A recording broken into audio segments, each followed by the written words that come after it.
Okey, Assalamualaikum warahmatullahi wabarakatuh. Rabbi shrah li sadri wa yassir li amri wahlul 'uqdatam min lisani yafqahu qawli. Okey, hari ni mungkin lain sikit lah. Saya nak sharekan dengan korang mengenai satu hadis. Tapi kan, sebab saya tak ada rujukan buku hadis tu, jadi saya cuma ceritakan isi kepada hadis tu lah. Hadis ni saya yakin semua orang pernah dengar lah, iaitu mengenai satu perkara yang Allah sangat galakkan kepada kita adalah untuk mendoakan saudara kita di luar pengetahuan mereka. Sebenarnya bersama-sama dengan kita ni ada satu malaikat ni, tugas dia adalah untuk mengaminkan doa yang bila mana kita panjatkan untuk orang lain tanpa ditahuan. Contohnya macam ni, saya nampak kawan saya tengah bersedih kan, saya pun kesian tengok dia sedih. Saya pun doalah kat Allah, tapi dia tak tahulah. Saya kata macam, oh ya Allah, aku tengok kawan aku ni sedih, boleh tak kau hilangkan kesedihan dia? Malaikat akan mengaminkan untuk kita. Maksudnya dia akan doa pula dekat Allah, ya Allah, jadikanlah untuk dia juga supaya kesedihan tu dihilangkan. Kiranya macam kalau kita minta orang tu sesuatu perkara daripada Allah, malaikat akan mendoakan untuk kita juga. Dan doa daripada malaikat ni bukan doa-doa biasa kan, sebab malaikat ni kan makhluk yang sangat mulia. So doa dia, insya-Allah kita mengharapkan kemustajaban daripada Allah Subhanahu Wa Taala. Okey, ada juga orang pernah buat lawak lah. Lawak ni saya rasa macam relevan jugalah. Ada seorang lelaki ni, ketika solat, dia doa dengan Allah, ya Allah, kau jadikanlah kawanku itu dapat berkahwin dua. Masa tu isteri terus macam cubit dia lah. Kenapa cubit kan? Bukannya suami dia doa dia nak kahwin dua, dia doa untuk kawan dia. Dan isteri dia kata, ingat saya tak tahu ke apa abang punya niat? Maksudnya macam isteri dia faham lah konsep hadisnya. Itu sekadar lawak lah. Dan kebenaran kisah tu mungkin bukanlah bukan kisah benar, tapi lebih kepada lawak-lawak lah. Okey, apa yang saya nak ceritakan dengan korang? Kenapa saya nak share benda ni? Saya bawa Grab kan. Bawa Grab ni, saya tak letakkan aim yang besar lah kepada berapa nilai duit yang saya dapat kan. Saya lebih letakkan kepada effort saya lah. Hari ni saya keluar banyak ke tidak kan. So baru-baru ni saya solat dekat satu pump Petronas dekat Jalan Tun Abdul Razak ni. Allah telah menyusunkan saya berjumpa dengan seorang makcik ni. Dia juga seorang pemandu Grab dan dah bawa Grab lebih kurang 3 tahun. So ketika berjumpa dengan dia, dia bagi tahulah dia bawa Grab, dan saya pun cakap lah saya bawa Grab juga. Dan dia ceritakan dekat saya, pagi ni saja dia telah mendapat RM120. Dan saya compare lah dengan diri saya kan, masa hari tu kan, saya macam aduh, aku dapat RM80 je. So saya macam, itu RM80 tu belum tolak lagi duit minyak, belum tolak lagi duit Grab ambil kan. Dan saya rasa macam Acik keluar pukul berapa? Dia kata dia keluar pukul 6.30 pagi. Jadi lepas saya dengar cerita dia, saya rasa malu lah. Saya rasa macam dia seorang wanita tua, bersemangat nak keluar pagi kan. Saya macam, aku ni muda lagi tapi tak semangat macam dia. So lepas saya jumpa dengan dia, saya rasa sedikit bersemangat kan. Dan pada hari ni, Allah pertemukan lagi saya dengan dia. Waktu saya jumpa dengan dia tu, dia sedikit sugul. Dia cakap dengan saya kan, hari ni tak best sangat kan, sebab tak ramai orang keluar, tak ramai dapat pemandu, tak ramai dapat orang hari ni. Tapi berbeza dengan saya, sebab last time saya dapat RM80, tapi this time around saya dapat 100 lah. Lepas saya bawa daripada pukul 7 sampai pukul Zuhur, saya dapat RM100 lebih. Tapi itu tak tolak lagi duit minyak lah, dan tak tolak lagi, sebab Grab akan ambil 20% daripada apa yang kita dapat tu kan. So yang kita dapat tu 80% RM400, and korang kira lah, lepas tu tolak duit minyak kan. Kalau minyak MyV ni 1 bar RM5. Sebab pagi tadi saya tengok macam beberapa bar, 4 bar kot so RM20 lebih kurang kan, mungkin lebih lagi kan. So jadi tak banyak dapat pagi tadi kan. Tapi saya mengembirakan hati saya macam, okay lah ni kan compared to the previous day. Dan waktu saya jumpa makcik yang sangat excellent ni, dia kata dengan saya, muka dia sedih. Dia kata, tak best lah, pagi ni kurang, tak macam biasa. Dan I ask her lah, berapa Acik dapat? Dapat 100. Saya cakap lah saya pun dapat 100. Tapi dia macam rasa sedih. Saya macam mana saya nak comfortkan dia. Saya katalah hari Jumaat ni cuti. Cuti apa? Saya kata cuti Sultan Selangor punya birthday. Tapi kita orang bawa Grab kat KL. Tu dia cakap, dia macam mungkin sebab tu kot ramai orang tak keluar.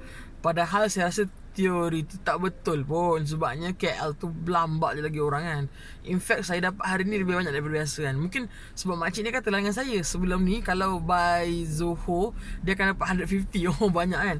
Dia kata hari ni dia bawa kereta sejam melilau-lilau tak dapat orang. Dan saya pula the other way. Saya taklah melilau sangat, tapi at least paling lama saya tunggu setengah jam lah saya akan dapat. Tapi dia kata sejam dia mandu tak dapat juga kan. So dia macam kecewa lah. So lepas saya comfortkan dia dengan cakap mungkin sebab cuti, dia percayalah benda tu, dan dia rasa bersemangat sikit. I'm happy lah dia bersemangat.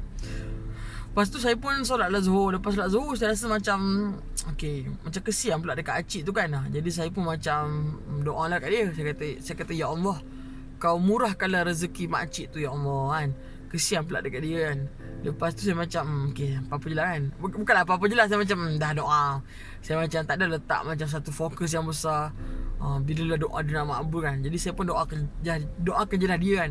In the same time saya yakin kan hadis tu kata kan, kalau kita doakan untuk orang lain, kita pun dapat benda yang sama. So saya pun macam tunggulah kat dalam kereta saya dekat belakang Petronas tu.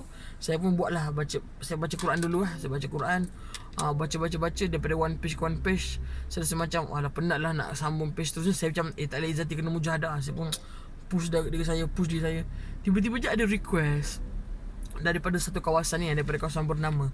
Saya tengok request and harga perjalanan tu ada sebanyak RM90 harga dia.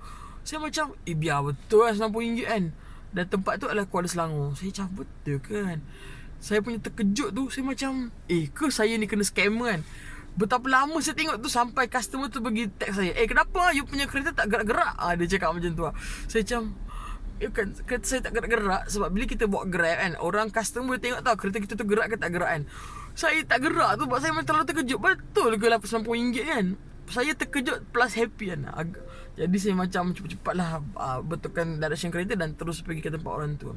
Dan waktu tu saya rasa macam betul lah hadis tu kan. Kalau kita doakan untuk orang lain, maka kita pun akan dapat kebaikan yang sama kan. Duk saya fikir rugilah sebab saya ni kan, kalau in terms of berdoa, saya kurang sikit lah doa untuk orang lain. Sebab bila kita doa untuk orang lain tu, dia punya feeling tak sama tau macam kita doa untuk diri sendiri.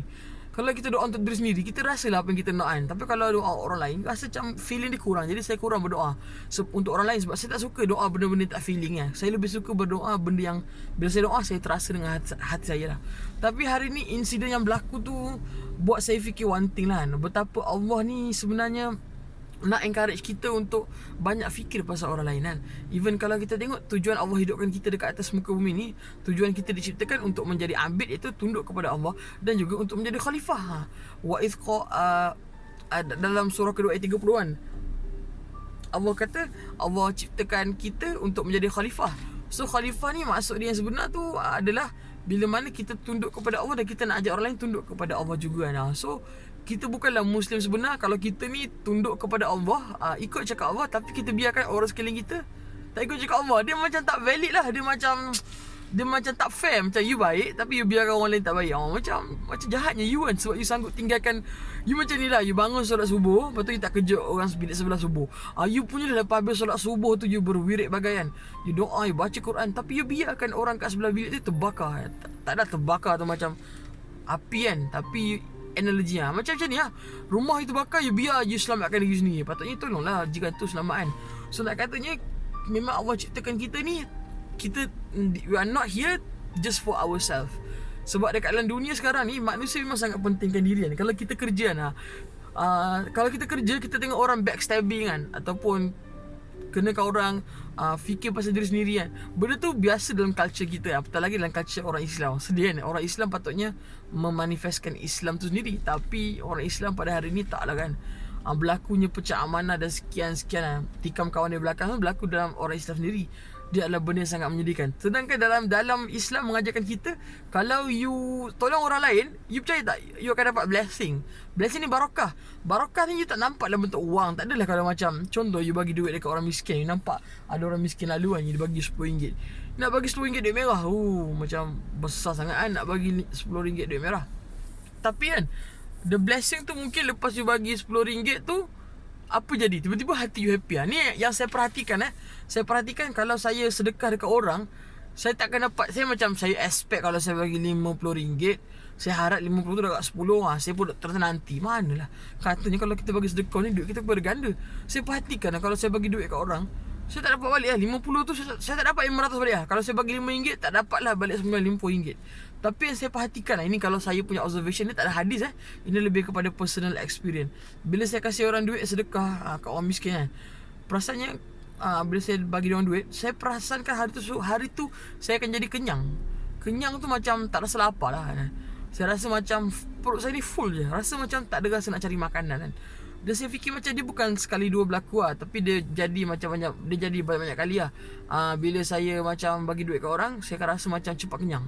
Dan saya macam fikir, mungkin itu antara blessing ni. Kita tak tahu kat mana barakah daripada menolong orang lain lah. Mungkin kita tolong orang lain, blessing yang kita dapat hari tu, tiba-tiba kawan kita ajak kita baca Quran ke kan, ataupun Allah mudahkan kita hari tu untuk solat zuhur kan, ataupun hari tu kita nak buat maksiat, tiba-tiba kita rasa macam tengah-tengah nak buat dosa tu, datang budak kecil kan, pakcik buat apa tu kan, kenapa pakcik macam nak buat sekian-sekian lah. Allah hadirkan orang untuk halang kita daripada maksiat. So nak katanya barakah tu blessing, we do not know how, what is the form, maksudnya bentuk dia macam mana. Tak mesti kebaikan datang daripada kita dalam bentuk material juga kan. Tapi point nak katanya dalam Islam mengajarkan kita adalah fikir banyak pasal orang lain. So macam Rasulullah pun sama. Rasulullah sebelum Rasulullah wafat kan, Rasulullah bila malam-malam nak tidur, semua orang tahu kan, Nabi selalu sebut ummati. Nabi fikir pasal orang lain lebih daripada Nabi fikir pasal diri sendiri kan. Sama juga bila orang-orang zaman Nabi kan, kalau orang miskin, Nabi tak banyak duit, tapi bila mana Nabi ada something, Nabi tetap nak bagi dekat orang sekeliling Nabi. Sebabnya nak katanya Nabi kisah pasal orang lain lebih daripada Nabi kisah pasal diri Nabi sendirian. Tapi dengan zaman kita sangat berbeza kan. So saya nak ajak semua orang untuk, especially saya lah yang kurang sikit nak fikir pasal orang lain kan, jomlah kita sama-sama care pasal orang lain, fikir pasal orang lain kan. Contohnya macam kita sekarang ni kan, dan care ni yang paling best sekali adalah care pada keluarga kita. Kalau saya kurang sikit lah care pasal adik-adik lelaki saya kan. Dia orang ni okey ke tidak kan, bagus ke tidak keadaan dia kan. So nak katanya jomlah kita jaga orang lain kan. Maksudnya jom kita fikirkan banyak sikit pasal orang lain kan. Dan paling best sekali adalah marilah kita banyakkan doa untuk orang lain. Dan yang paling terbaik sekali adalah, mungkin kita rasa paling terbaik kasih orang makan, betul kan. Tapi yang paling best sekali adalah bila mana kita nak tarik orang lain kepada, bawa orang kepada kebaikan, yakni kebaikan akhirat tu lah. Sebab ada ramai orang miskin kat dunia ni, tapi kan miskin yang paling teruk bukanlah miskin makanan dok. Miskin paling teruk tu bila dia tidak mengenal Tuhan dia kan. Dan bila mana dia tak kenal Allah, saya rasa itu adalah benda yang paling sedih lah. Bila mana dia tak kenal siapa yang menciptakan dia, itu paling sedih sekali lah. Okey lah, sampai sini saja. Jadi marilah kita membanyakkan doa untuk orang lain. Jangan lupa doakan untuk saudara kita yang berada dekat Palestin, yang berada dekat Syria, yang berada dekat Yaman, yang berada dekat China, yang berada dekat Bangladesh, yang berada di Pakistan. Di mana sajalah umat Islam berada kan, marilah kita doakan kebaikan untuk mereka kan. Moga Allah memberikan jalan keluar daripada setiap masalah. Dan jangan lupa doakan saudara kita yang berada di Paris kan. Semoga mereka diberi kekuatan di atas ujian yang berada kan, ujian yang menimpa mereka kan. Okey, insya-Allah. Assalamualaikum.